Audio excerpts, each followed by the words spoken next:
journey in a most safest way. The principal cognitions we will be manifesting experientially. Each of the principal cognitions, the principal truths, the whole science of manifesting Paramashiva in you is presented as four major paths: Tariya Pada, Kriya Pada, Yoga Pada, Jnana Pada. The whole Hinduism is founded on these four words. Holding the cognition you are the ultimate Paramashiva and making that as your lifestyle, manifesting the state of Paramashiva, space of Paramashiva, powers of Paramashiva, everything of Paramashiva in your day-to-day life, learning it, manifesting it, living it. You will be having the space in the shoulder, and from sitting on the shoulders of Paramashiva, Guru himself, traveling to Mahakailasa and experiencing Paramashiva in ultimate, blissful, safest, bestest way.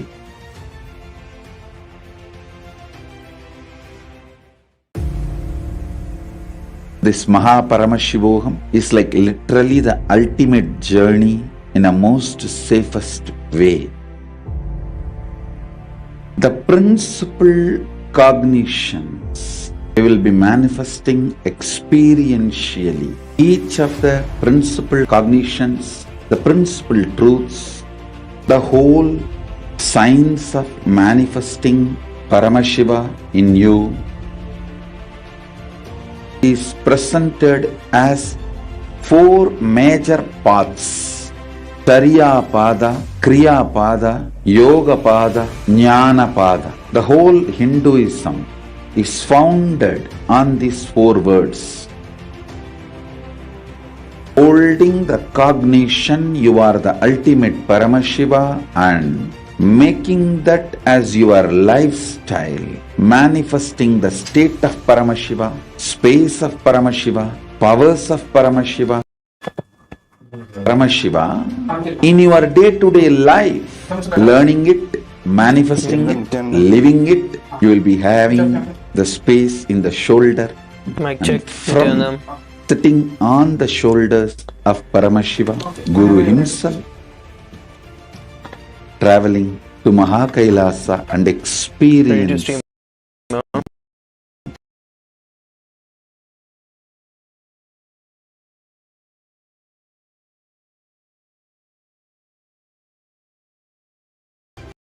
Paramashiva in ultimate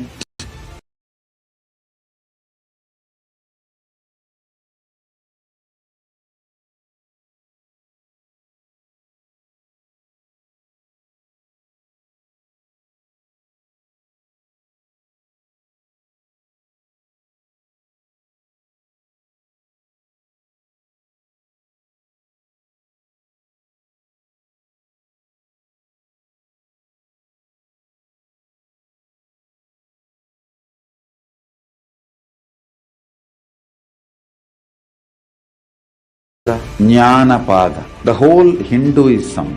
is founded on these four words.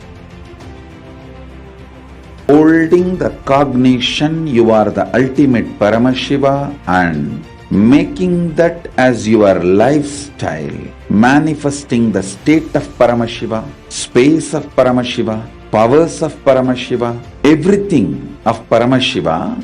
in your day-to-day life, learning it, manifesting it, living it. You will be having the space in the shoulder, and from sitting on the shoulders of Paramashiva, Guru himself,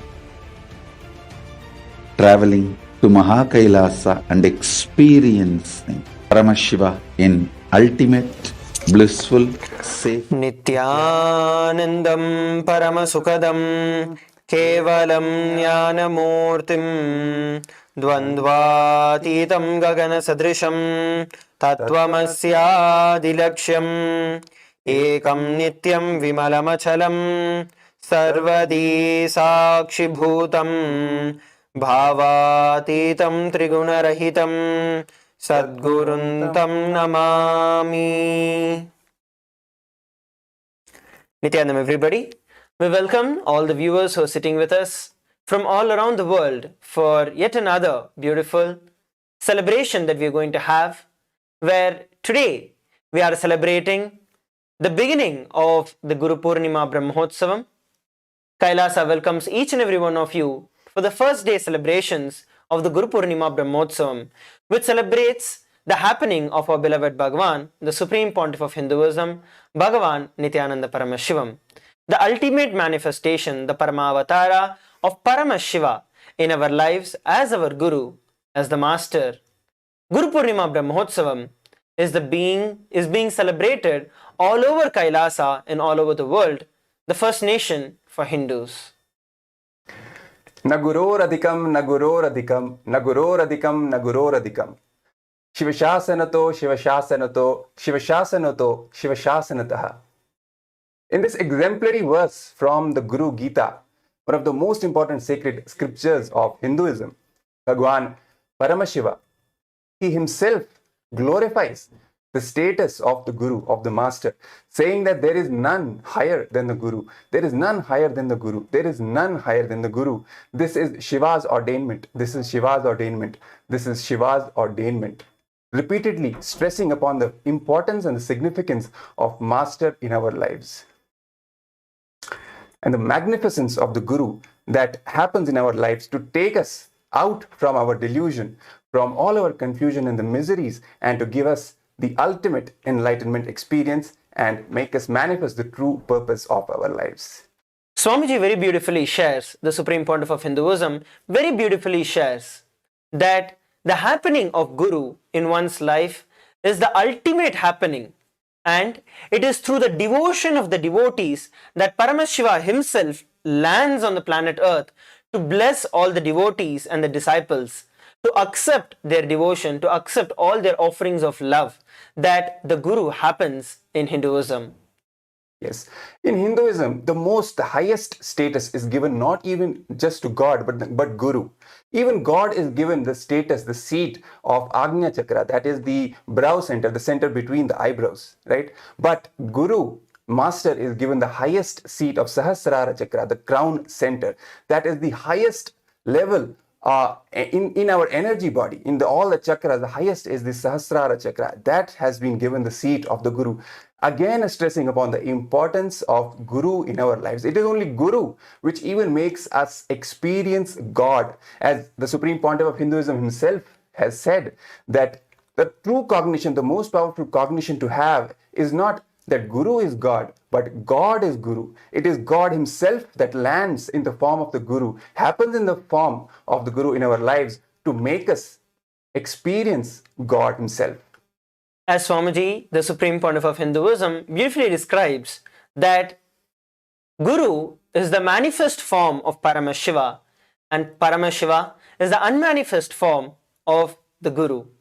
In our lives, we have had the beautiful opportunity to have the Supreme Pontiff of Hinduism, our beloved Swamiji, the Purnavatara of Paramashiva, happen and bless each and every one of us in our lives. During these 10 days that we will be celebrating the Guru Purnima Brahmotsavam, we'll be having devotees and disciples from all across the globe who will be offering various of their gratitude and various of their love, devotion, and their mark of the sweet love that they have towards Swamiji. This is a wonderful opportunity that each and every one of you have, where you can go over to the Facebook, you can go over to the various social media platforms and offer your form of love towards the Master, towards the Supreme Pontiff of Hinduism.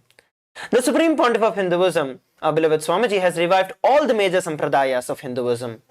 Various sampradayas such as the Yoga, the Vedanta, the Tantra, Aushada, Saiva Siddhanta, Shakta, Paramashiva Vijnana, Bhakti Sampradaya, Advaita Sampradaya, so many such sampradayas, the authentic sampradayas and the authentic revival of the various sects of Hinduism has been revived by the Supreme Pontiff of Hinduism. And the authenticity revives is all in the lineage of the Guru-disciple relationship, where the Supreme Pontiff of Hinduism has been initiated by his gurus and is initiating that very same experience to each and every one of us. The Guru-disciple relationship is the most authentic and most sweetest among the relationships that any one of us can have, because there is no vested interest in this. There's nothing that we can ever give the Guru, that we can ever give to Swamiji. It's only an offering of gratitude and devotion that is there. Yes, with great reverence and gratitude and devotion, we are so thankful for having our beloved Bhagwan Swamiji, the Supreme Pontiff of Hinduism, Bhagwan Nityananda Paramashivam, the living manifestation, Paramavatara of Paramashiva himself, who has happened in our lives as our Guru, making us experience, the highest truths in the form of the sweetest, the best, the most intimate relationship that can be ever possible for any being on planet Earth. That is the Guru-disciple relationship. Because unless you really experience this relationship, you will not really understand what we are really trying to say here. Because the Guru-disciple relationship is the only relationship which is beyond any vested interest, which does not have any vested interest either in a covert way or overt way, right? So any kind of interest, selfish motives, nothing, it's absolutely absent in this Guru-disciple relationships. It's simply the happening of Master in our lives, showers the compassion, showers the true love, and all the best gifts happen in our lives. And in this Guru Purnima Brahmotsavam that Kailasa is celebrating throughout this 10-day long festival, culminating in the Guru Purnima, the day of the Guru Purnima, which is the actual day of celebration of the happening of the Guru in our lives, Kailasa is celebrating the Guru Parampara of the Supreme Pontiff of Hinduism, all the Sampradayas, and the various Guru Paramparas of each of the Sampradayas which the Supreme Pontiff of Hinduism has been initiated into by various Gurus that have happened in his lives. All these Gurus belonging to all these various Sampradayas, we are celebrating on each day. And today on the first day, the official beginning of the Brahmotsavam is going to happen with the Dhvajarohana ceremony, which is the Flag Hoisting Ceremony, and which will be telecast live for all of you, and we'll be experiencing the most auspicious ritual of Dhvajarohana in the presence and with the blessings of the Supreme Pontiff of Hinduism, Bhagavan Nityananda Paramashivam, when he will be blessing us with blessing the official beginning of the Guru Purnima Brahmotsavam. And also on the first day today, we are celebrating the revival of the Yoga Sampradaya of Hinduism by the Supreme Pontiff of Hinduism, with the happening of the Guru, the Yoga Guru in his lives, and especially Paramashiva himself in his life, as he happened in his life as Arunagiri Yogeshwara, initiating him into the highest science of yoga and the highest science of oneness with Paramashiva, Paramashivoham. And of course, in addition to that, he was being supported intensely by his Yoga Guru, Sri Raghupati Yogi, Sri Yogananda Puri, in manifesting the perfect yogic body in order to retain the enlightenment experience which was given to him by Arunagiri Yogeshwara. So that is what marks the whole revival of the Yoga Sampradaya of Hinduism, which the Supreme Pontiff of Hinduism has taken to the entire world in the form of Nityananda Yoga, as we have experienced the day before and yesterday, the International Day of Yoga, when we were celebrating the happening of the Nityananda Yoga, the authentic yoga from the source, the original source in the Vedas and Agamas, which has been revived by the Supreme Pontiff of Hinduism. And that is the Sampradaya, the Yoga Sampradaya of Hinduism, originally tracing back to Paramashiva himself and being kept alive by the Avichinna Guru Parampara, the unbroken lineage of enlightened masters, all the way from Paramashiva to the Gurus of the Supreme Pontiff of Hinduism. Because of the initiation from that Guru Parampara, the revival of Yoga Sampradaya has been made possible and available by the Supreme Pontiff of Hinduism to the entire world. And at the same time, each and every one of us are getting initiated by the Supreme Pontiff of Hinduism into these extraordinary powers, into these extraordinary manifestations of the authentic Hinduism, the authentic core values of Hinduism. we're going to be learning a lot more. We're going to be looking at a lot more of how on the day one today, when we are celebrating the Dhvajarohana, which is the flag hoisting, and how the Supreme Pontiff of Hinduism has been the core, the center of Hinduism, around which everything is revolving. So stay tuned. We're going to be coming back together after a short break.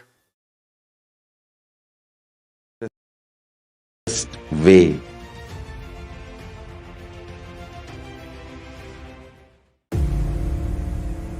This Mahaparamashivogam is like literally the ultimate journey in a most safest way.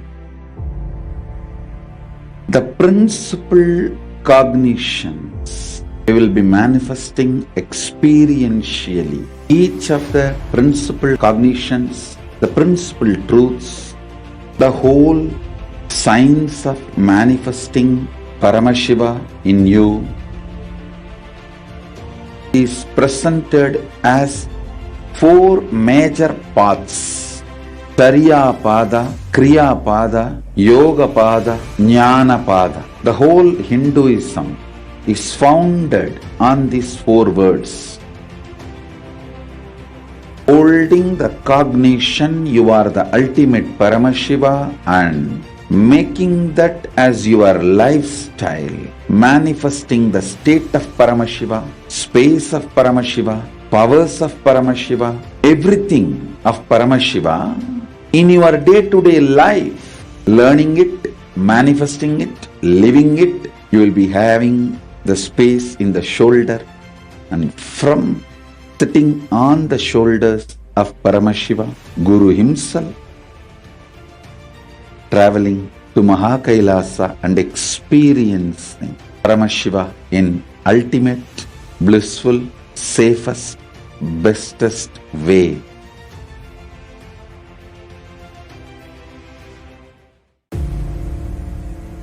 This Mahaparamashivogam is like literally the ultimate journey in a most safest way. The principal cognitions we will be manifesting experientially. Each of the principal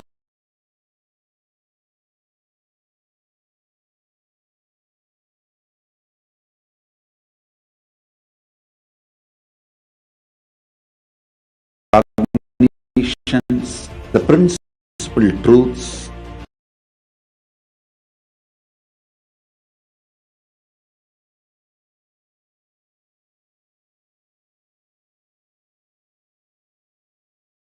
ultimate Paramashiva and making that as your lifestyle,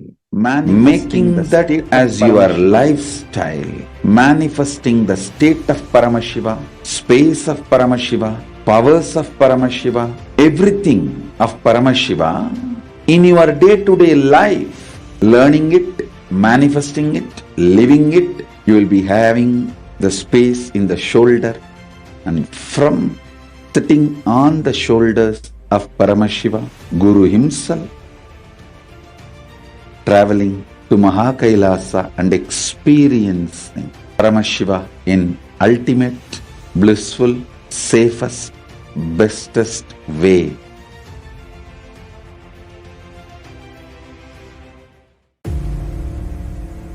This Mahaparamashivogam is like literally the ultimate journey in a most safest way.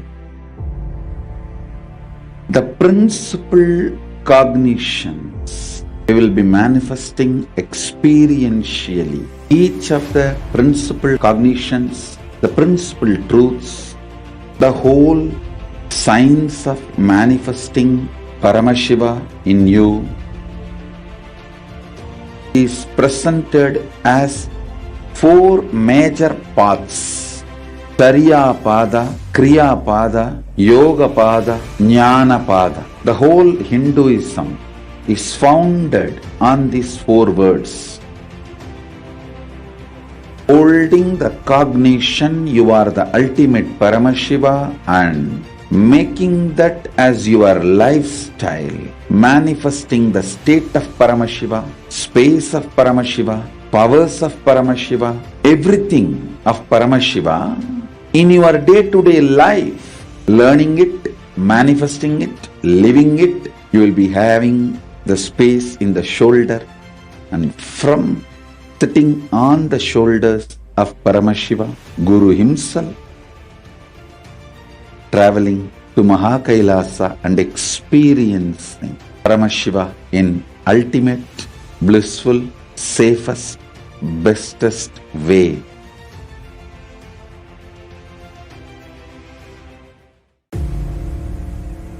This Mahaparamashivoham is like literally the ultimate journey in a most safest way.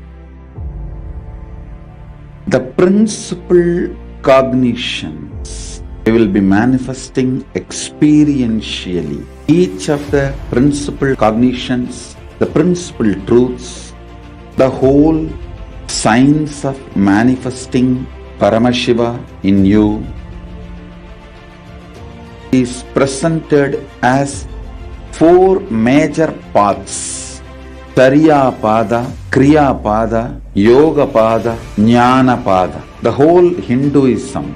is founded on these four words. Holding the cognition you are the ultimate Paramashiva and making that as your lifestyle, manifesting the state of Paramashiva, space of Paramashiva, powers of Paramashiva, everything of Paramashiva. Nityanam, everybody, welcome back. So today, as we were looking at the Guru Purnima celebrations and the happening of the Guru, the happening of the Supreme Pontiff of Hinduism, reviving the entire Hinduism due to the prayers of each of the 2 billion Hindus around the world, the Supreme Pontiff of Hinduism has manifested and happened to fulfill the lives of each and every one of us. Ritualistically, today, we are beginning the Dhvajarohana, which is the flag hoisting of the Guru Purnima Brahmotsavam, the Guru Purnima celebrations. As soon as the flag is hoisted, Paramashiva, along with all the 330 million gods and goddesses from all the 14 lokas, powerfully manifest in the premises of the temple, blessing the entire world. As the Supreme Pontiff of Hinduism graces the Dhvajarohanam and invokes all of these gods and goddesses to bless the entire humanity. Yes. In fact, the ritual of Dhvajarohanam is a very special and very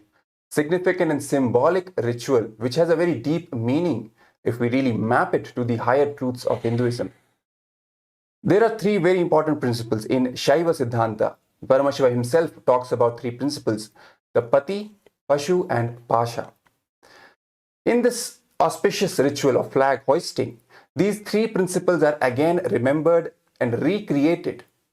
to re-stress their importance in our lives. So what are these three principles which are mapped to the ritual? In the flag hoisting ceremony,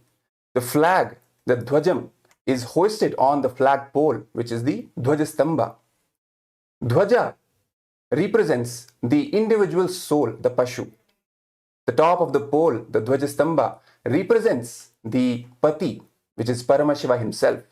And the rope represents Pasha, that is the bondage.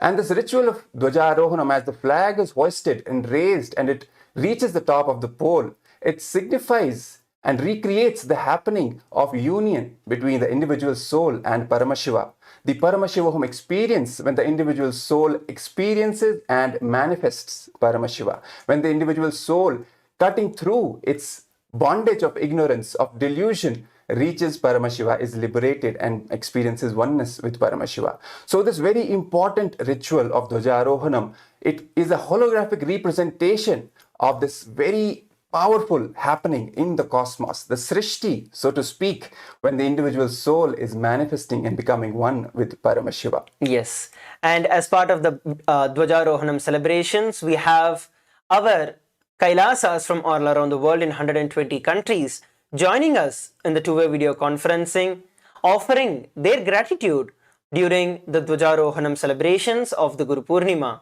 where each of them offer their mark of gratitude by offering various rituals and various forms of naivedyams and mandakapadi that we call, various forms of offerings of love to the Supreme Pontiff of Hinduism to grace today's event of the Dhvajarohanam. We are also going to be witnessing the Supreme Pontiff of Hinduism himself coming live and gracing us for today's event. Today's day marks as one of the most important days where we are celebrating the happening of the Guru. It's once in a year on the full moon day that the Guru Purnima happens, and it's 10 days, it's a 10-day long celebration. Today we are witnessing the mark of starting all the celebrations, all the rituals and all the celebrations that are there towards the Guru Purnima that is going to be happening. These 10 days, all the viewers who are sitting with us around the world, it's a beautiful opportunity for us to solidify our feeling connection with the Supreme Pontiff of Hinduism, who is the manifestation of Paramashiva himself. It is a time when each and every one of us can pour our gratitude of love, of devotion, of bhakti to the Supreme Pontiff of Hinduism. Literally, whatever we are going to do during these 10 days and whatever we are doing during these 10 days starting from now, have all your actions oriented and all of that towards the celebration of the happening of the Supreme Pontiff of Hinduism in your life. Just look back in each and every one of your lives, how much the Supreme Pontiff of Hinduism has contributed in each and every one of your lives. Even if it is in the way of health or the way of wealth, career, or the spiritual experiences, the fulfillment that you have in your life. Just the very happening of the Supreme Pontiff of Hinduism brings so much of fulfillment and completion in each and every one of our lives. So these 10 days mark the celebration of the happening of the Supreme Pontiff of Hinduism. So let us all take this time to celebrate the Supreme Pontiff of Hinduism. I request all of you to go over to the Facebook. We are going to be having a beautiful opportunity where we get to share our experience, where we get to share our love and our gratitude to the Supreme Pontiff of Hinduism. You can all go over and offer the various forms of gratitude through the form of singing, through the form of videos, through the form of art, through the form of articles, however, whichever way you want to express your gratitude and your love for Swamiji, you can do that. Just go over to the Facebook, go over to the other social media profiles, social media handles, and you can offer this. And you can tag the official SPH channels, the official Facebook profile and the Twitter profile of the Supreme Pontiff of Hinduism and offer your gratitude. Yes, just like there's a Thanksgiving, like for example in other cultures, let's make it a trend in this Guru Purnima to offer our thanks, our thank you, our gratitude towards Swamiji, towards our Guru, towards the Supreme Pontiff of Hinduism, remembering each and every click, each and every contribution that he has made in our lives. It can be from the smallest to a very grand, a very big breakthrough that he has given us, because he just fills our lives with all these miracles each and every day once we start connecting with him at a deeper and deeper level each and every day. So just remembering all those happenings, all those gifts, all those clicks, just remembering and offering gratitude, we can solidify, as Maharaj just put it, and reinforce our connection with our Guru, with the Supreme Pontiff of Hinduism. And just the simple gesture of declaring our respects, our devotion, our gratitude towards the Supreme Pontiff of Hinduism in social media, publicly, it just grounds us more and more in proper integrity, pure integrity with the Supreme Pontiff of Hinduism. So with that, it is time that we prepare ourselves to receive the darshan, the blessings of the Supreme Pontiff of Hinduism. With no further ado, let us all prepare to welcome the Supreme Pontiff of Hinduism on this auspicious day of the day 1 of Guru Purnima celebrations, to grace us on the day 1 Dhvajarohanam celebrations. day life, learning it, manifesting it, living it, you will be having the space in the shoulder, and from sitting on the shoulders of Paramashiva, Guru himself, traveling to Mahakailasa and experiencing Paramashiva in ultimate, blissful, safest, bestest way.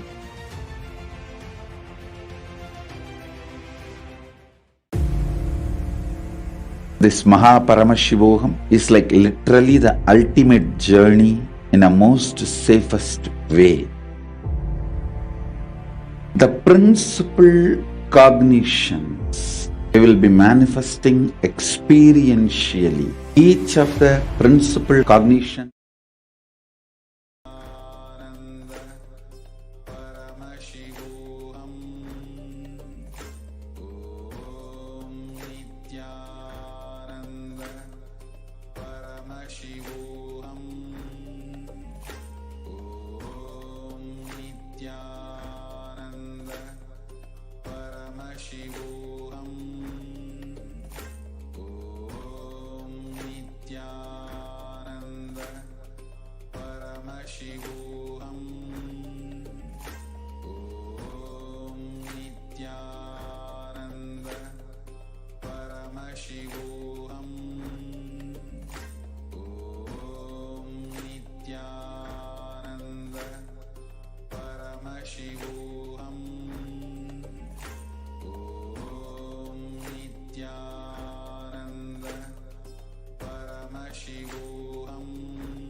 परमशिवोऽहम्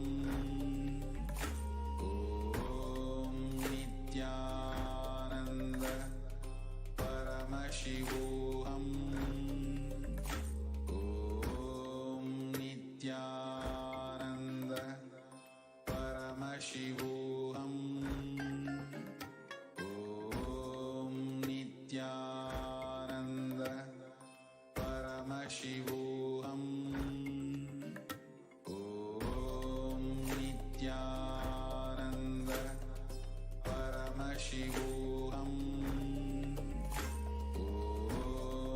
नित्यानन्द परमशिवोऽहम् ॐ नित्यानन्द परमशिवोऽहम् ॐ नित्यानन्द परमशिवोऽहम् ॐ नित्यानन्द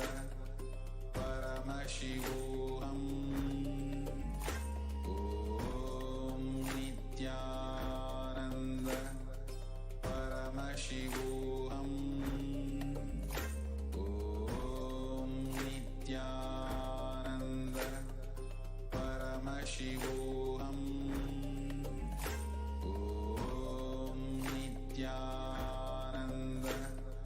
परमशिवोऽहम् ॐ नित्यानन्द परमशिवोऽहम् न गुरोरधिकं न गुरोरधिकं न गुरोरधिकं न गुरोरधिकं शिवशासनतो शिवशासनतो शिवशासनतो शिवशासनतः. In this exemplary verse in the Guru Gita, Bhagavan Paramashiva himself glorifies the status of the Guru, saying there is none higher than the Guru again and again, and also repeating that this is Shiva's very ordainment. The greatness of Hinduism is that it gives a higher status to Guru than it gives to God. God is given the seat of the Agnya Chakra, the brow center, but Guru is given the seat of the Sahasrara, the crown center. The Supreme Pontiff of Hinduism has revived all the major sampradayas of Hinduism, namely Yoga, Vedanta, Tantra, Aushadha, Shaiva Siddhanta, Shakta, Paramashiva Jnana, Paramashiva Vijnana, Bhakti Sampradaya, and Advaita Sampradaya.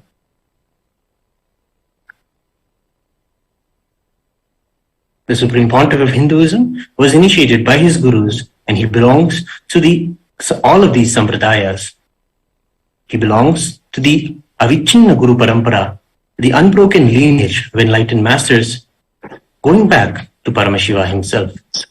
The Guru-disciple relationship is the most authentic and sweet among all the relationships, without any vested interests, only compassion and love as its spindle. With great reverence and gratitude and devotion, we are thankful for our beloved Bhagavan, Swamiji, the Supreme Pontiff of Hinduism, Bhagavan Nityananda Paramashivam, who is our Guru, who is empowering us and guiding us at every step of our journey. All the knowledge and experience that he shares with us is a result of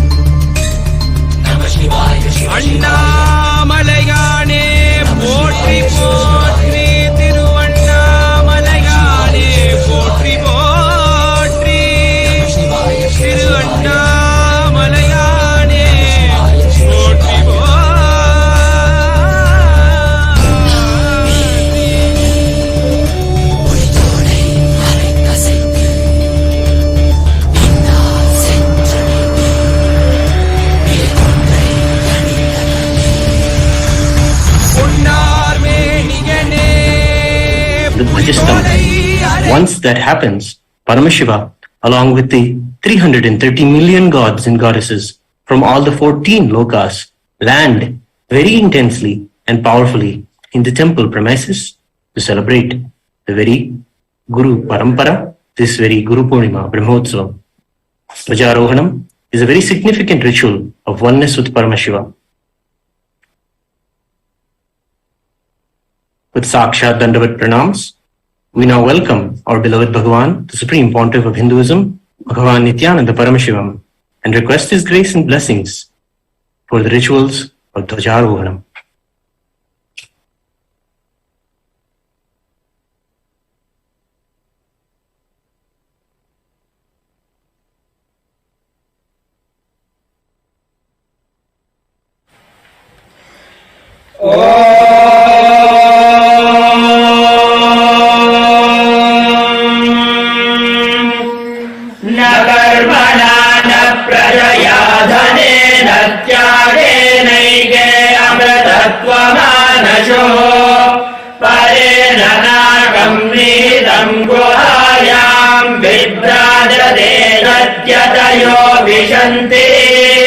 वेदांत विज्ञान सुनिश्चितार्था संन्यास योगाद्यतय शुद्ध सत्त्वाः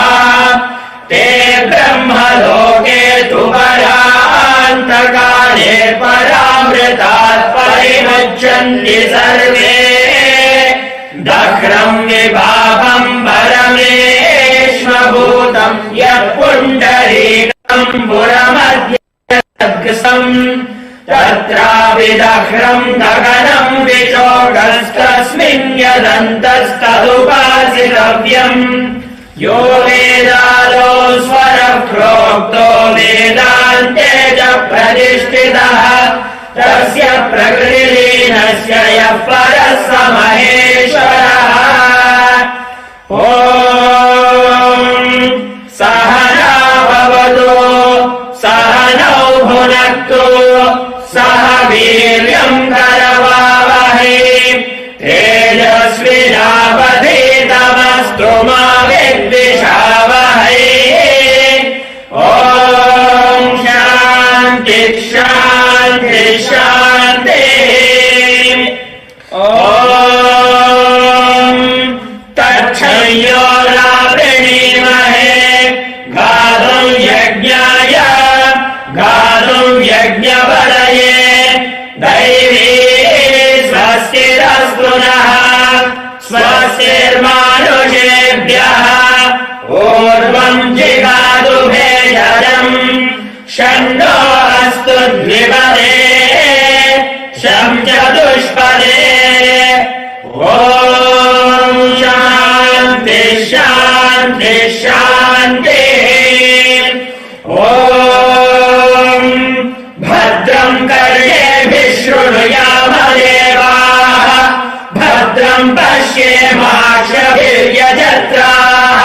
स्थिरैरङ्गैः सुष्ठुवागुंसस्तनूभिः व्यशेम देवहितम् यदायुः स्वस्ति न इन्द्रो वृद्धश्रवाः स्वस्ति नः पूषा विश्ववेदाः स्वस्ति नस्तार्क्ष्यो अरिष्टनेमिः स्वस्ति नो बृहस्पतिर्दधातु ॐ शान्ति शान्ति शान्तिः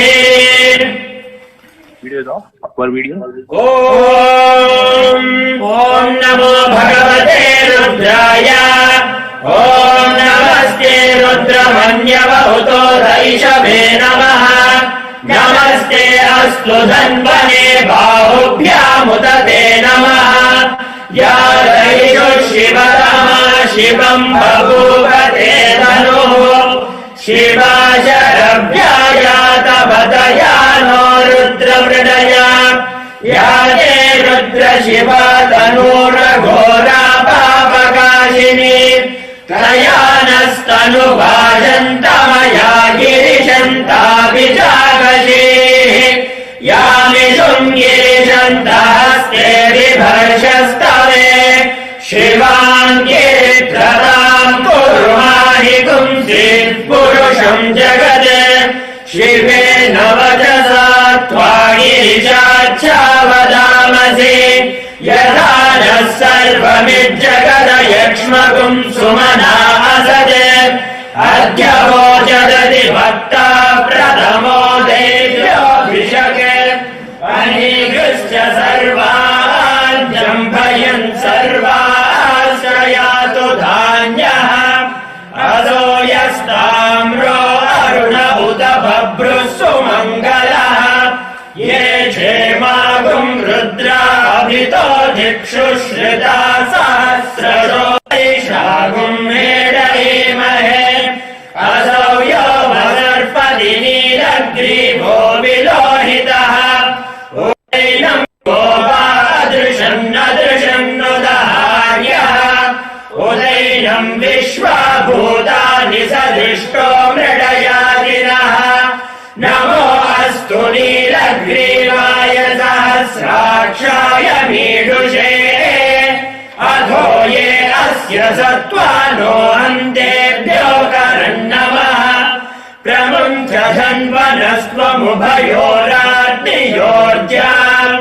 याश्च देहस्त इषवः पराता भगवो पपा अवदत्यधनुस्त्वगुं सहस्राक्षसतेषु धे निषेव्यशल्यानामुखा शिवो नः सुमना भव विज्यं धनुः कपर्दिनो विशल्यो बाणवागुं उत अनेषण्णस्येषव आभुरस्य निषङ्गतिः या देहेतिर्मीडुष्टमहस्ते बभूव ते धनुः त्रयास्मान् विश्वतस्त्वमयक्ष्मया परिभुज नमस्ते अश्वायुधाय नादताय कृष्णवे उभाभ्यामुत ते नमो बाहुभ्यां तव धन्वने परिते धन्वनो हेतिरस्मान् प्रणक्तु विश्वतः अथो येषु निस्तभारे अस्मन्निधेहितम् शम्भवे नमः नमस्ते अस्तु भगवन् विश्वेश्वराय महादेवाय त्र्यम्बकाय त्रिपुरान्धकाय त्रिकाग्निकालाय कालाग्निरुद्राय नीलकण्ठाय नित्यानन्दाय मृत्युञ्जयाय सर्वेश्वराय सदाशिवाय श्रीमन्महादेवाय नमः नमो हिरण्यबाहवे सेनान्ये दिशाञ्च पतये नमो नमो वृक्षेभ्यो हरिकेशेभ्यः पशूनां पतये नमो नमः सस्पिञ्जराय त्विषीमते पतीनां पतये नमो नमो बभ्रुषाय निर्व्याधिने नानां पतये नमो नमो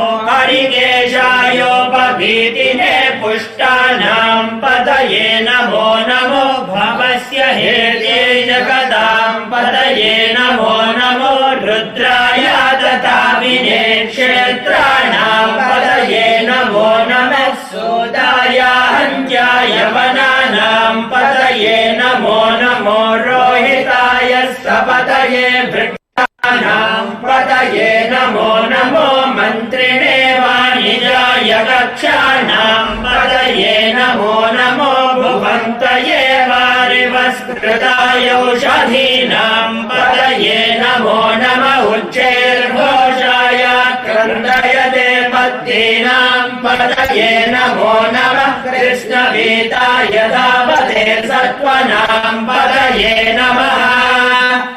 नमः सहमानाय निर्व्याधिनः व्याधिनीनां पतये नमो नमः ककुभाय निषङ्गिणे सेनानां पतये नमो नमो निषङ्गिणेषु धिमते तस्कराणां पतये नमो नमो पञ्चते परिपञ्चते सायूनां पतये नमो नमो निचेरवे परिचरायारण्यानां पतये नमो नमः श्रीकाविभ्यो जिगागुं सद्यो उष्णदां पतये नमो नमो सिमभ्यो रक्तं चरभ्य प्रकृन्तानां पतये नमो नमः उष्णेषिणे गिरिचराय कुरुञ्चानां पतये नमो नमः इषुमभ्यो दम्भाविभ्यश्च भो नमः आतन्वानेभ्यः प्रतिदधानेभ्यश्च वो नमो नमः आयच्छद्भ्यो विसृजद्भ्यश्च वो नमो नमोऽस्यभ्यो विद्यद्भ्यश्च वो नमो नमः आसीनेभ्यश्च यानेभ्यश्च वो नमो नमः स्वपभ्यो जाग्रद्भ्यश्च वो नमो नमः तिष्ठद्भ्यो धावद्भ्यश्च वो नमो नमः सभाभ्यः सभापतिभ्यश्च वो नमो नमः अश्वेभ्यो अश्वपतिभ्यश्च वो नमः व्याधिनेभ्यो विविच्यन्तेभ्यश्च वो नमो नमः उगनाभ्यस्त्रिगंहतेभ्यश्च वो नमो नमो गृत्सेभ्यो गृत्सपतिभ्यश्च वो नमो नमो व्राजेभ्यो व्रातपतिभ्यश्च वो नमो नमो गणेभ्यो गणपतिभ्यश्च वो नमो नमो विरूपेभ्यो विश्वरूपेभ्यश्च वो नमो नमो महद्भ्यः क्षुल्लकेभ्यश्च वो नमो नमो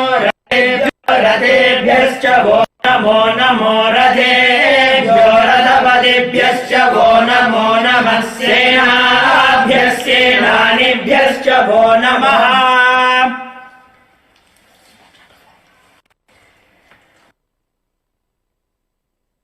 अनन्ताय नमः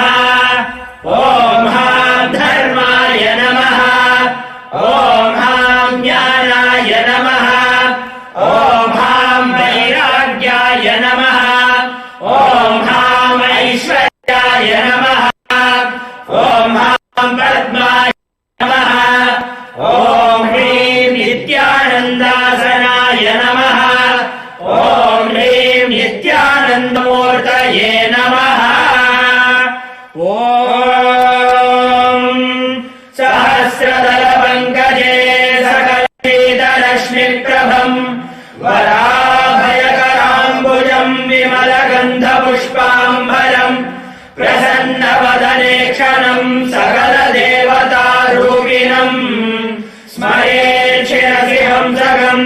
तदभिमानपूर्वम् गुरुम् अथ धूपः ॐ धूरसि धूर्वधूरन्तम् धूर्वदयोऽस्मान् धूर्वदिदम् धूर्वयम् वयम् धूर्वामस्त्वम् देवानामसि संस्थितमम् वप्रितमम् दुष्टतमम् वह्नितमम् देवहोतममहृतमसि हविर्दानम् त्रिगुम्हस्वमाह्वामित्रस्य त्वा चक्षुषा प्रेक्षे माभिर्मा संविक्ता मात्वाहि गुंसिषम् श्रीसर्वदेवदेवी स्वरूपाय भगवते श्रीनित्यानन्दपरमशिवाय नमः धूपमाघ्रापयामि दीपः ॐ उद्दीप्य स्वजातवेदो भग्न्यन्निर्यतिमः पशोभिश्च मह्यमावह जीवनम् च दिशो दिशा मानो हि पुंसीर्जातवेदो गामश्वम् पुरुषम् जगत् अभिभ्रदज्ञागहि श्रियामा परिपादय श्रीसर्वदेवदेवी स्वरूपाय भगवते श्रीनित्यानन्दपरमशिवाय नमः दीपम् सन्दर्शयामि अथ नैवेद्यम् ॐ मधुवादारदायते मधुक्षरन्ति सिन्धवः माध्वीर्न सन्तोषधीः मधुनक्तमुदोषधि मधुमत्पार्थिवगुं व्रजः मधुद्योरस्तु नः पिता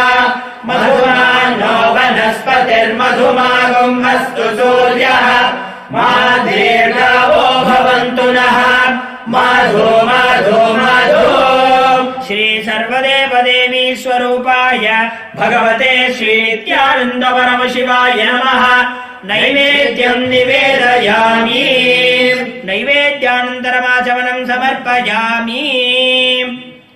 नीराजनम् ॐ हंस हंसाय विद्महे परमहंसाय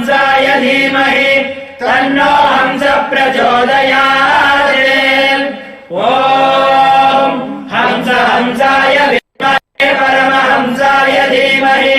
तन्नो हंस प्रचोदयात्। ॐ हंस हंसाय विद्महे परमहंसाय धीमहि तन्नो हंस प्रचोदयात्।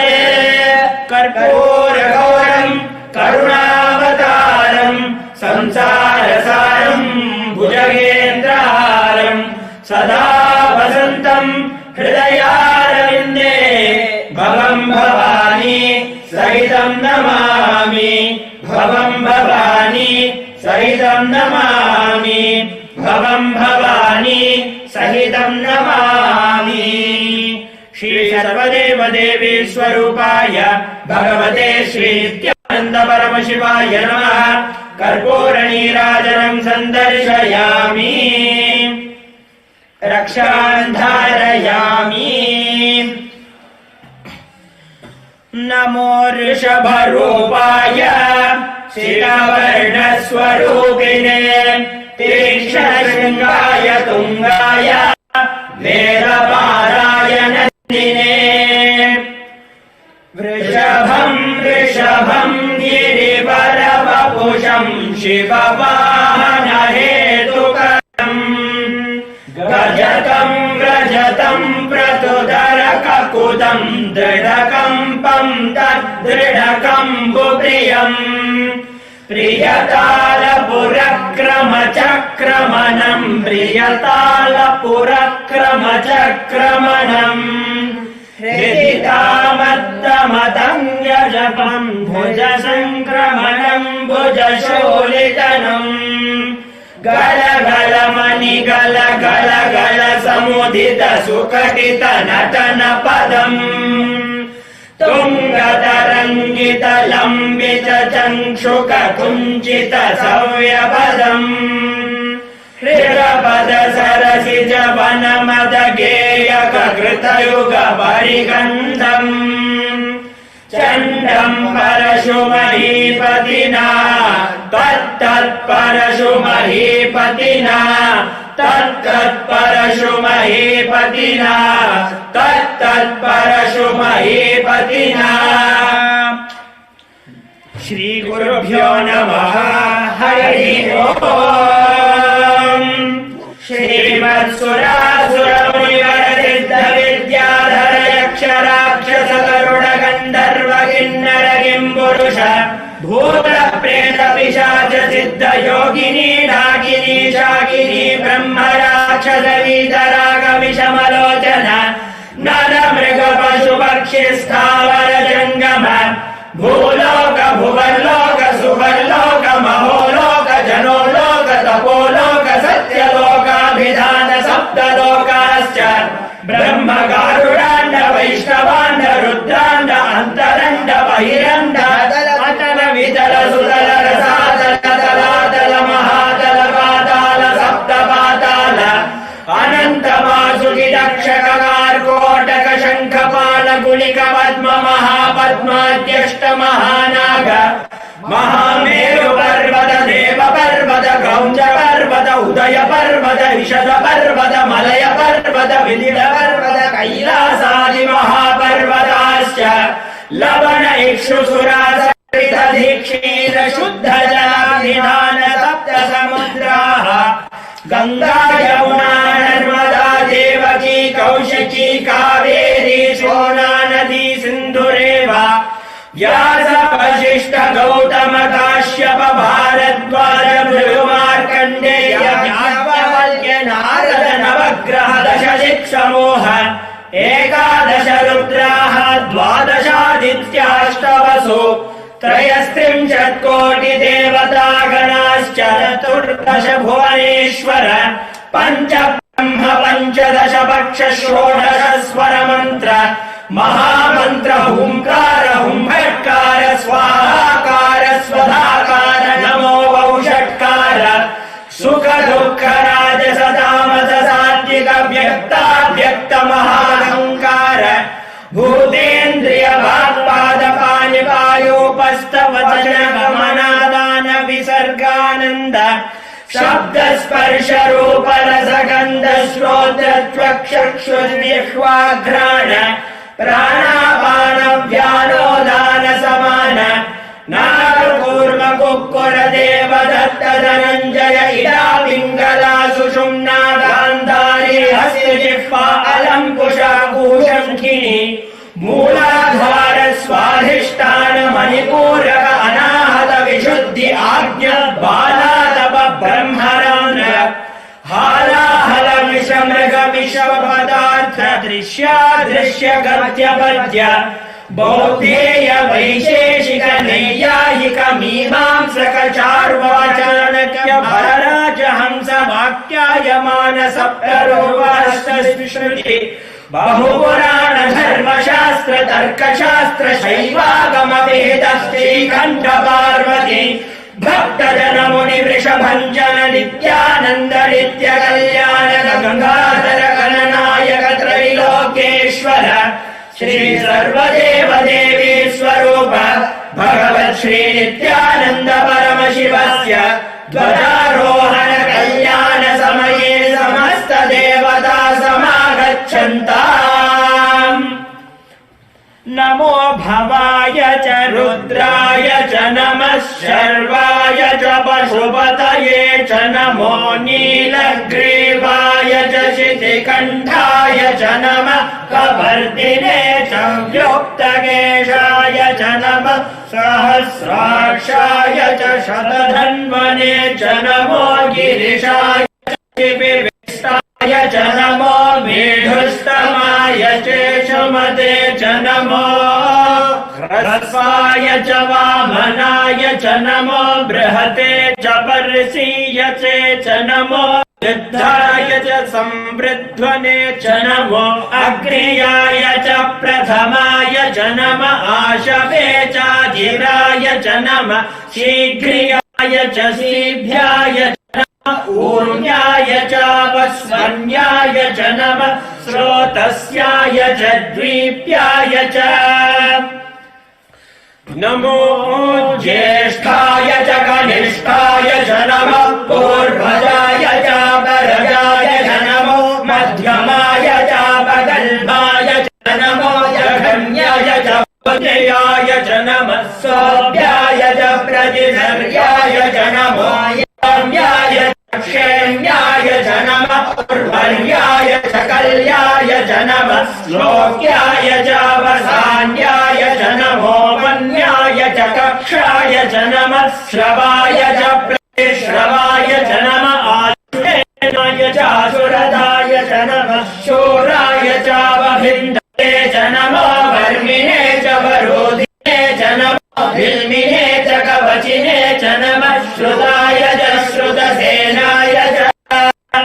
नमो दुन्दुभ्याय च हनन्याय च नमो धृष्णवे च प्रभृशाय च नमो धूताय च प्रहिताय च नमो निषङ्गिने चेषु धिमते च नमः तीक्ष्णे च वेदायुधिने च नमः स्वायुधाय सुधन्वने च नमः श्रुत्याय च पद्याय च नमः काट्याय च नीप्याय च नमः सोद्याय च सरस्याय च नमो नाद्याय च वैशन्ताय च नमः कूप्याय च भट्याय च नमो वर्षाय च वर्षाय च नमो मेघ्याय च विद्युद्याय च नमः इन्द्रियाय च नप्याय च नमो वाद्याय च रेक्ष्याय च नमो वासव्याय च वास्तुवाय च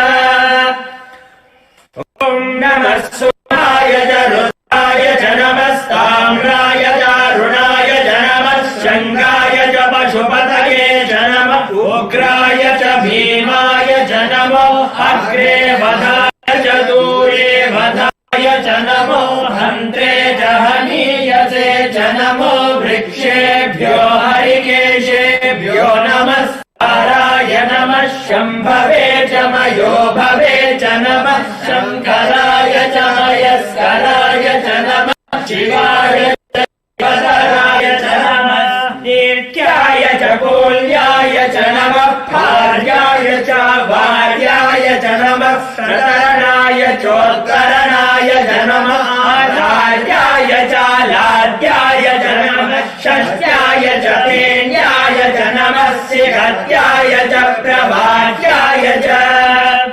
नम इरिन्द्राय च प्रपत्याय च नमः किपुंशिलाय शयनाय च नमः कवर्दिते पुनस्तये च नमो गोष्याय च गृह्याय च नमः स्तल्प्याय च गेह्याय च नमः काट्याय च रक्ष्मणेष्टाय च नमो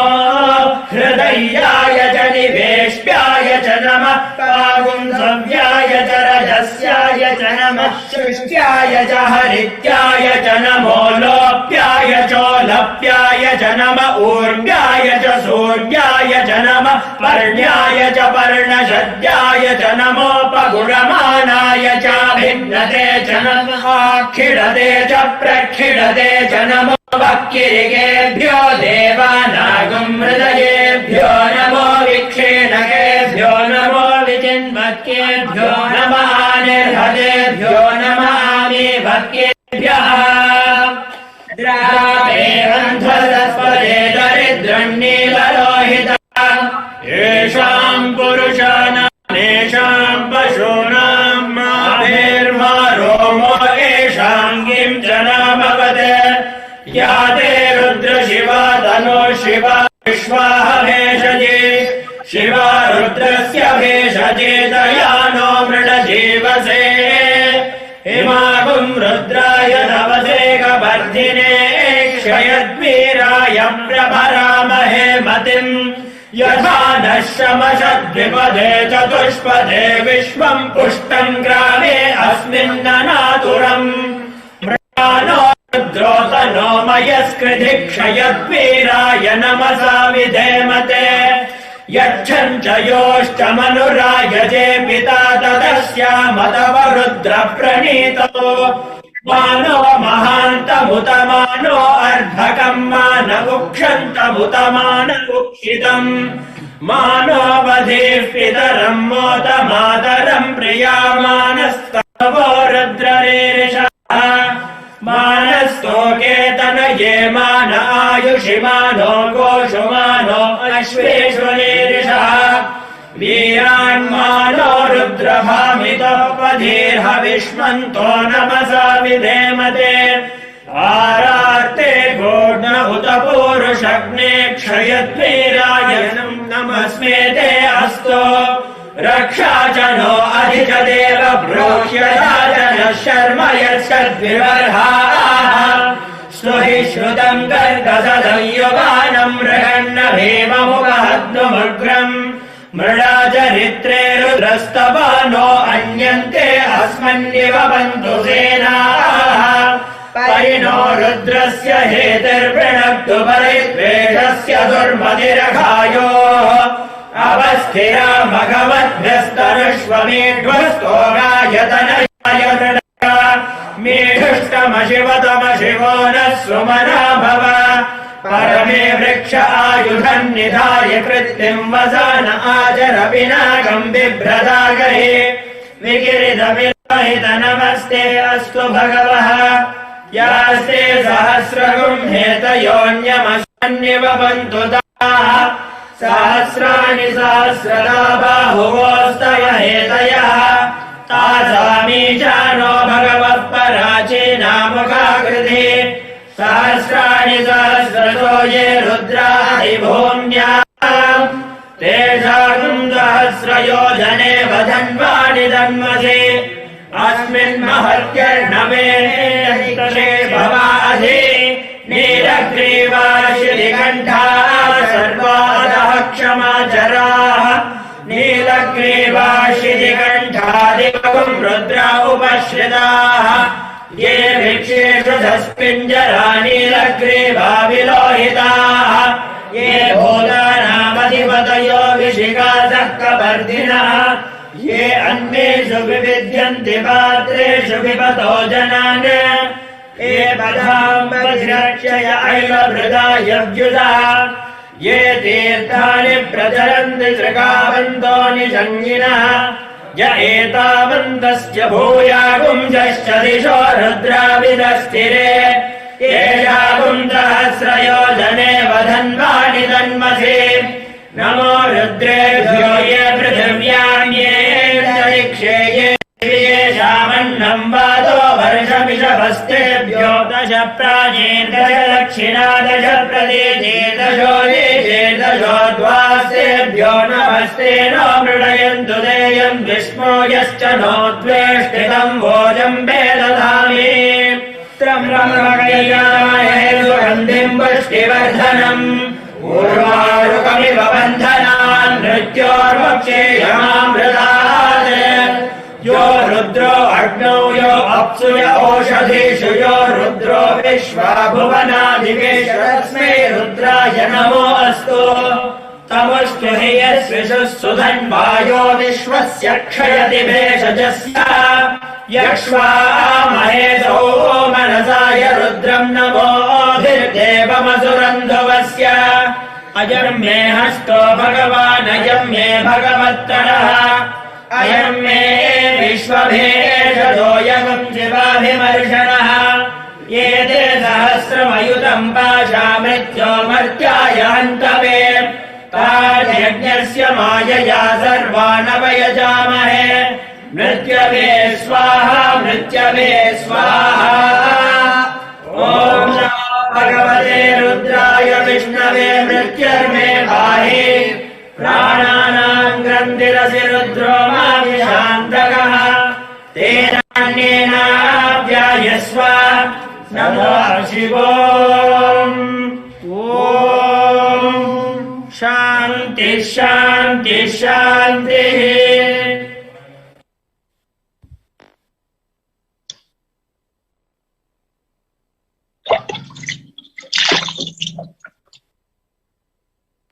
On the first day of the Guru Purnima Brahmotsavam, we celebrate the revival of the Yoga Sampradaya of Sanatana Hindu Dharma by the Supreme Pontiff of Hinduism, Bhagavan Nityananda Parameshwara, who is the ultimate incarnation, the Paramavatara of Parameshwara, the source of yoga himself. Yoga Sampradaya is the spiritual path to experience the superconscious breakthrough and attain oneness with Parameshwara through intensive yogic practices such as asana, pranayama, bandha, japa, etc., which aim to align the geometry of the seeker's body with the cosmic geometry, making them experience oneness with Parameshwara, the supreme consciousness.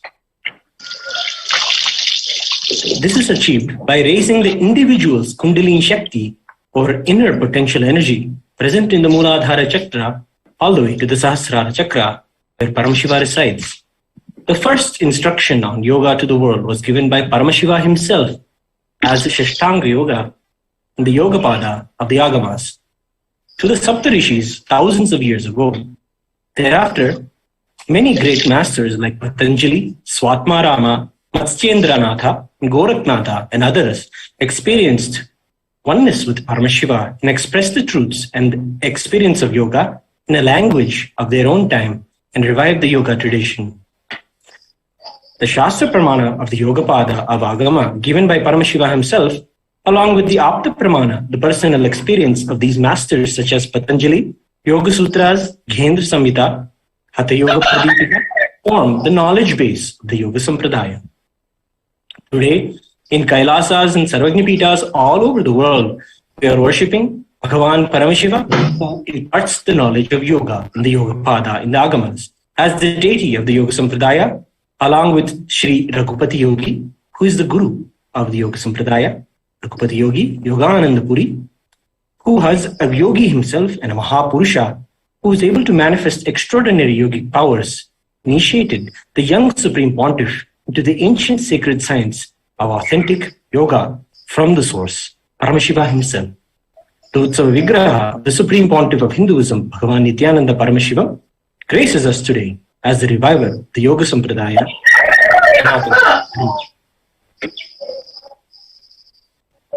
who has removed all the modern day delusions happened to the way yoga is cognized and practiced around the world and revived the original powerful cognitions about Shashtanga Yoga from Parameshwara, along with Shastra Pramana from the Agama. Other major contributions from the Supreme Pontiff to the world in the field of yoga include Kundalini awakening, Prathama Vinyasa Krama, Dvitiya Vinyasa Krama, and Tritiya Vinyasa Kramas, Shivastambha Yoga, Kundalini Rajju Yoga, Hatha Yoga, and Kriya, and Nityananda spiritual healing.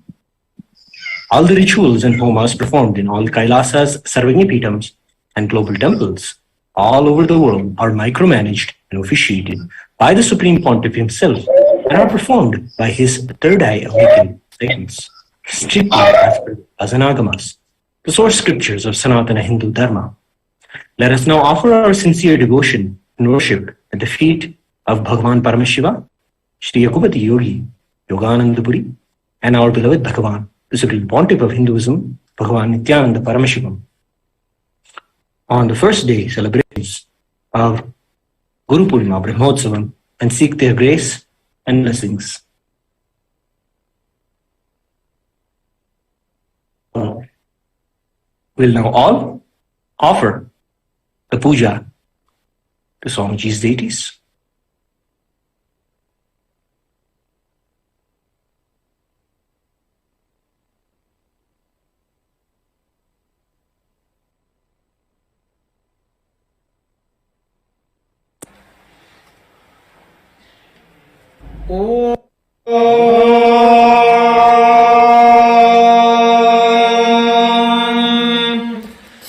सहस्रदलपङ्कजे सकलशीतरश्मिप्रभम् वराभयकराम्बुजम् विमलगन्धपुष्पाम्बरम् प्रसन्नवदनेक्षणम् सकलदेवतारूपिणम् स्मरे चिरसिंहंसकम् तदभिमानपूर्वम् गुरुम्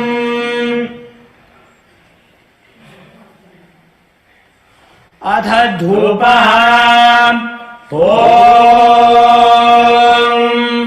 धूरसि धूर्वधूर्वन्तम् धूर्वतयोऽस्मान् धूर्वदिदम् धूर्वयम् वयम् धूर्वामस्वम् देवानामसि तस्निदमम् वप्रिदमम् जुष्टदमम् वह्निदमम् देवहूतममहृतमसि हविर्दानम् देवम् अश्वमाह्वामित्रस्य त्वा चक्षुषा प्रेक्ष्ये माधेर्मासम् व्यक्ता मात्वारिगम् द्विषम् श्री सर्वदेव देवी स्वरूपाय भगवते श्री नित्यानन्द परमशिवाय नमः धूपम् आघ्रापयामि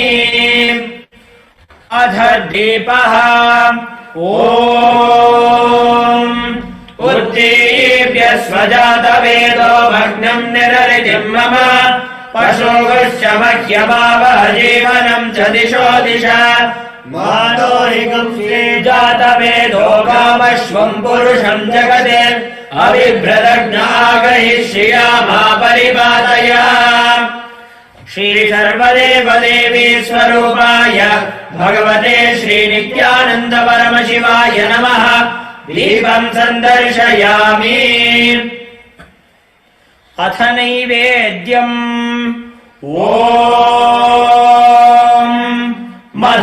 मधुवातारितायते मधुक्षरन्ति सिन्धवः माध्वीरः सन्तोषसेः मधुनक्तमतोषसि मधुमत्पार्थिवगुम् रजः मधुद्यौरस्तु नः पिता मधुमान्नो वनस्पतिर्मधुमागुम् अस्तु सूर्यः माध्वीर्गावो भवन्तु नः मधु मधु मधु श्री सर्वदेव देवी स्वरूपाय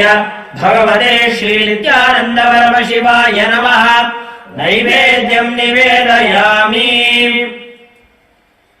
नैवेद्यानन्तरमाचमनम् समर्पयामि राजनम् ॐ हंस हंसाय विद्महे परमहंसाय धीमहि तन्नो हंस प्रचोदयात् ॐ हंस हंसाय विद्महे परमहंसाय धीमहि तन्नो हंस प्रचोदयात् ॐ हंस हंसाय विद्महे परमहंसाय धीमहि तन्नो हंस प्रचोदयात् कर्पूरगौरम् करुणावतारम् संसारसारम् भुजगेन्द्रहारम् सदा वसन्तम् हृदयारविन्दे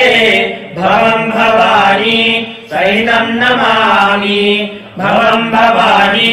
सहितम् नमामि भवम् भवानी सहितम् नमामि। श्री सर्वदेव देवी स्वरूपाय भगवते श्री नित्यानन्द परमशिवाय नमः। कर्पूर नीराजनं सन्दर्शयामि रक्षान् धारयामि।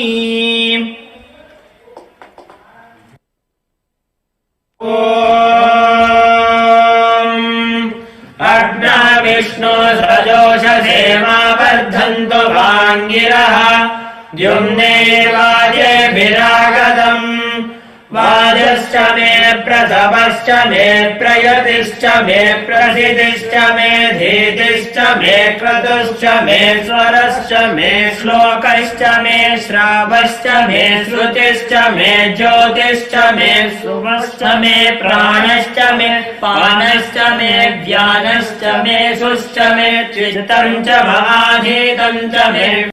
च मे मनश्च मे चक्षुश्च मे श्रोत्रं च मे दक्षश्च मे बलश्च महोजश्च मे सहश्च मायुश्च मे जराज आत्मा च मे तनुश्च मे शर्म च मे वर्म च मे गानि च मे स्थानि च मे शरोगुंसि च मे शरीराणि च मे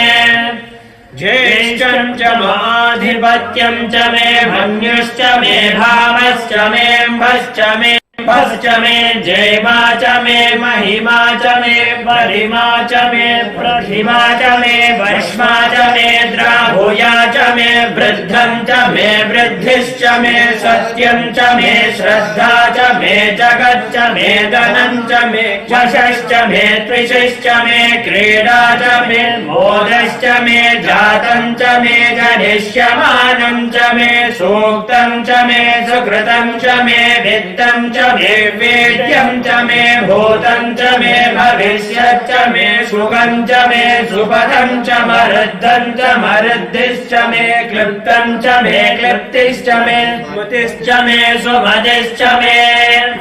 शं च मे मयश्च मे प्रियं च मे कामश्च मे कामश्च मे सौमनसश्च मे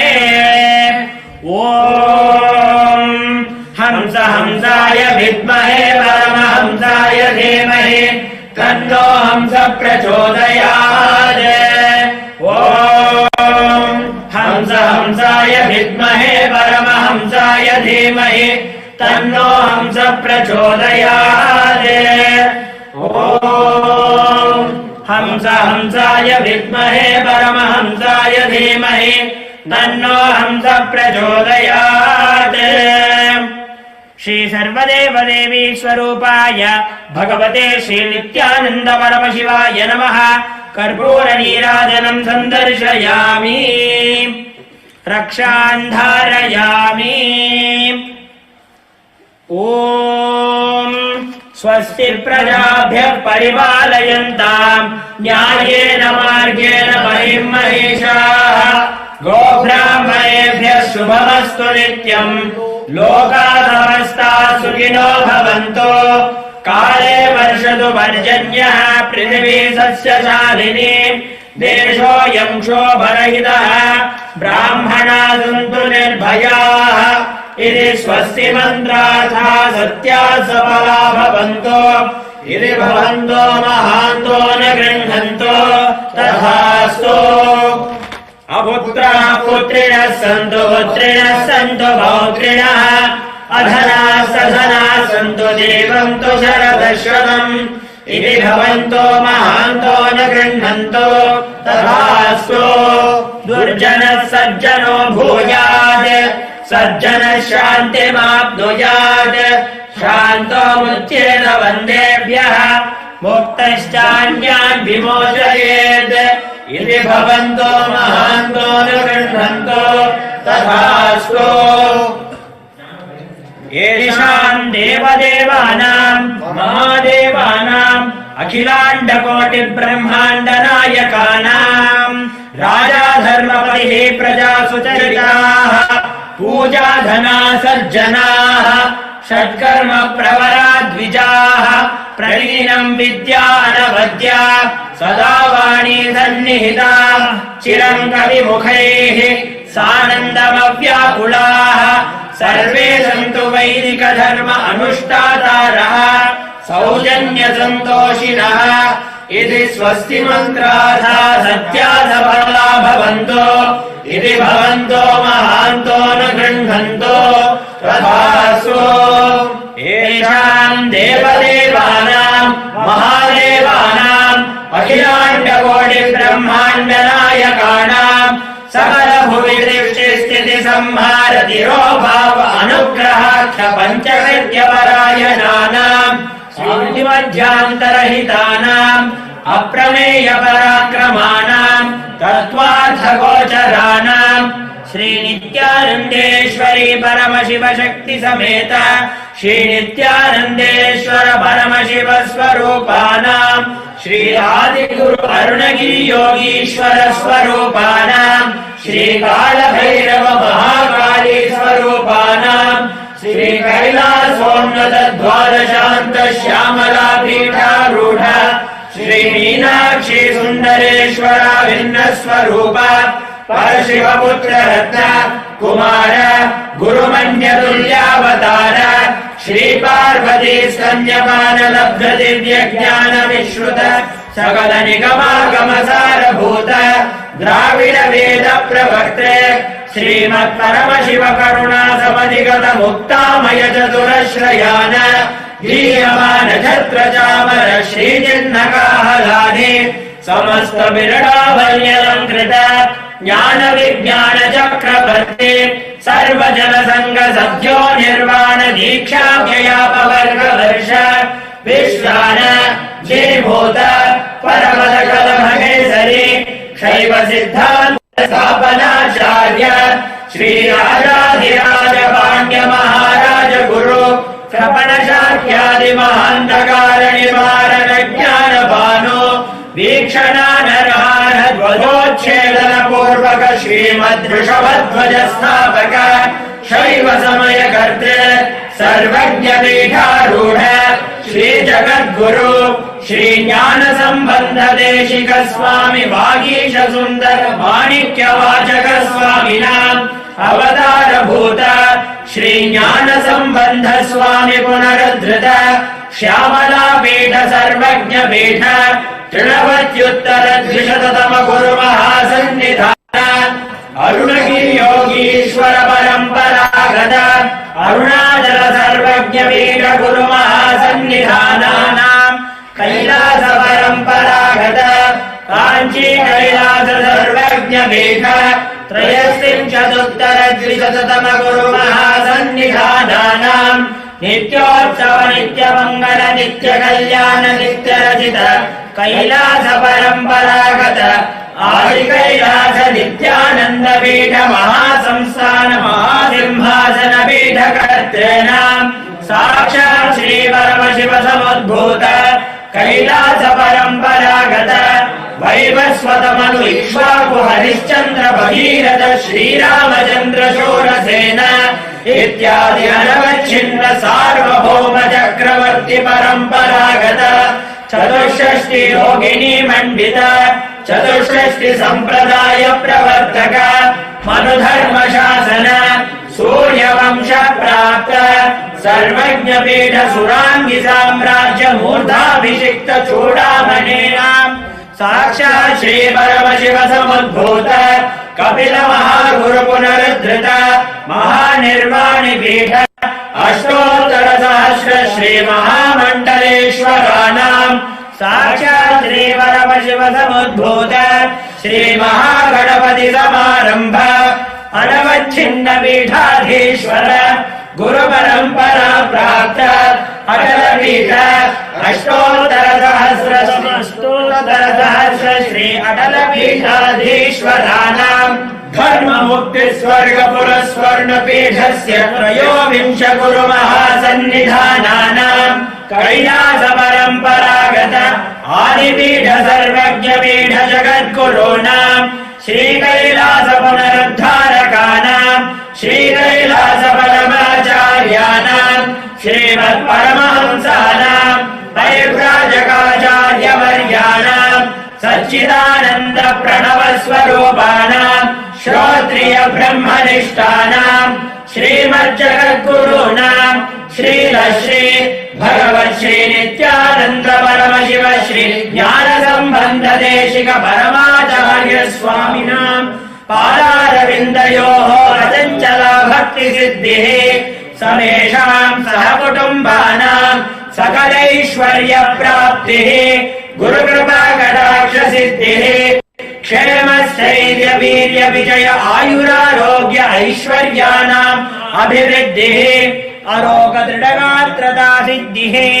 आचन्द्रार्क वंशाभिवृद्धिः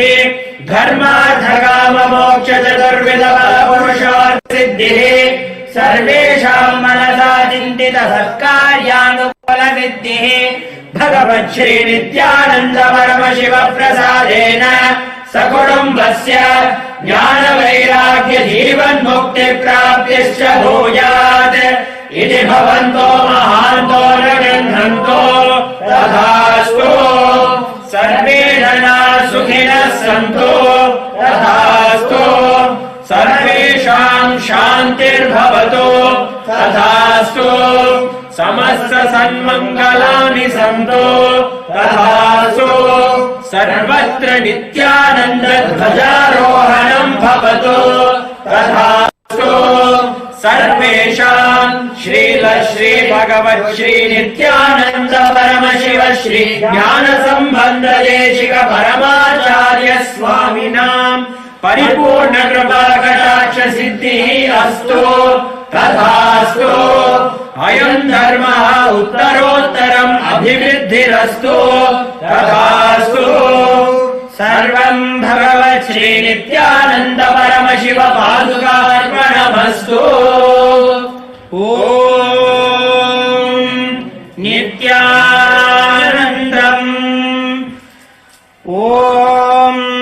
शं च मे मयश्च मे प्रियं च मे नु कामश्च मे कामश्च मे सोमनशश्च मे भद्रं च मे श्रेयश्च मे वस्यश्च मे यशश्च मे भगश्च मे द्रविणं च मे यन्ता च मे धर्ता च मे क्षेमश्च मे धृतिश्च मे विश्वं च मे महश्च मे संविच्च मे ज्ञात्रं च मे सोश्च मे प्रसोश्च मे शीघ्रं च मे लयश्च मृतं च मे मृतं च मे यक्ष्मं च मे नामयश्च मे धीवादुश्च मे दीर्घायुत्वं च मे नमित्रं च मे भयं च मे सुखं च मे शयनं च मे पूषा च मे सुदिनं च मे ऊर्च मे सुनृता च मे पयश्च मे रसश्च मे घृतं च मे मधु च मे सद्भिश्च मे सपीतिश्च मे घृष्यश्च मे वृष्टिश्च मे चैत्रं च मौद्यं च मे रयिश्च मे रायश्च मे पुष्टं च मे पुष्टिश्च मे विभु च मे प्रभु च मे बहु च मे भूयश्च मे पूर्णं च मे पूर्णतरं च मे क्षितिश्च मे पूयवाश्च मे ॐ हंस हंसाय विद्महे परमहंसाय धीमहि तन्नो हंस प्रचोदयात् ॐ हंस हंसाय विद्महे परमहंसाय धीमहि तन्नो हंस प्रचोदयात् ॐ हंस हंसाय विद्महे परमहंसाय धीमहि तन्नो हंस प्रचोदयात् श्री सर्वदेव देवी स्वरूपाय भगवते श्री नित्यानन्द परमशिवाय नमः कर्पूर नीराजनं सन्दर्शयामि रक्षां धारयामि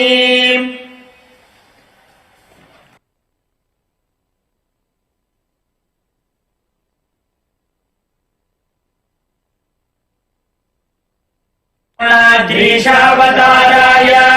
ज्योतिस्तम्भस्वरूपिणे श्रीकैलासप्रधानाय नित्यानन्दाय मङ्गलम् तत्त्वज्ञानप्रदाताय नित्यानन्देश्वर रूपिणे श्रीकैलास प्रधानाय नित्यानन्दाय मङ्गलम् मूल प्रकृतिरूपाय परमशिव शक्ति स्वरूपिणे श्रीकैलास प्रधानाय नित्यानन्दाय मङ्गलम् दण्ड त्रिशूलहस्ताय कालकाल स्वरूपिणे श्रीकैलास प्रधानाय नित्यानन्दाय मङ्गलम् आदिपूज्याय देवाय सकृत्पूर्णत्वरूपिणे श्रीकैलास प्रधानाय नित्यानन्दाय मङ्गलम् सर्वाभयविनाशकाय शत्रुसंहाररूपिणे श्रीकैलास प्रधानाय नित्यानन्दाय मङ्गलम् योगपट्टाभिषिक्ताय राजसन्न्यासधारिणे श्रीकैलास प्रधानाय नित्यानन्दाय मङ्गलम् सार्वभौमैकवत्याय राजराजार्चिताय च श्रीकैलास प्रधानाय नित्यानन्दाय मङ्गलम् मङ्गलम् कल्पवृक्षाय मङ्गलम् ज्ञानदायिने परमशिवाय श्रीनित्यानन्देश्वराय मङ्गलम् मङ्गलम् श्रीविद्याम्बायै मङ्गलम् कामदायिन्ये सर्वमङ्गलदात्री नित्यानन्देश्वर्ये मङ्गलम् मङ्गलम् गुरुदेवाय मोक्षमूलाय मङ्गलम् परमाधाराय नित्यानन्दाय गुरवे मङ्गलम् त्वम् स्मृतमहम् धन्य मम प्राणमहेश्वर गङ्गाधर नामेति स्तोत्रस्थानम् ददाम्यहम् हरिः ओम् तत्सत् सर्वम् भगवत् श्रीनित्यानन्द परमशिव वासुदेवार्पणमस्तु। ॐ नित्या